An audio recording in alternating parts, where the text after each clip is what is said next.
দোস্ত দেখো আমি হোয়াইট কালারের বেলুন পেয়ে গেছি, তোমরা ইয়েলো কালার আর রেড কালার খোঁজো। দোস্ত আমি ইয়েলো কালারের বেলুন পেয়ে গেছি। আমি রেড কালারের বেলুন পেয়েছি, তাও আবার ছোট।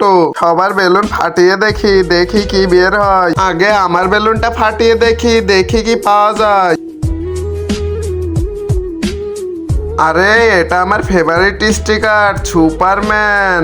এবার আমার বেলুন থেকে দেখি কি বের হয়। আরে আমার বেলুন থেকে এটা কি বের হলো? হাল্ক, যেটা অনেক পাওয়ারফুল আর আমারও অনেক ফেভারিট। না, সুপারম্যান সব থেকে পাওয়ারফুল। সব থেকে পাওয়ারফুল তো হাল্কই। তোমরা ঝগড়া করা বন্ধ করো, দেখে আমার বেলুন থেকে কি বের হয়। তোর বেলুন থেকে আবার কি বেরোবে? রাগের মতো খালি পেপারই বেরোবে।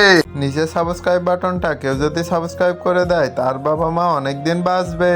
আর যে ভিডিওতে লাইক করবে তার মনের আশা যেন পূরণ হয়, আমি দোয়া করে দিলাম। এবার আমার পালা, আমার বেলুন থেকে কি বের হয় দেখার জন্য ভিডিওটাকে লাইক করে দাও।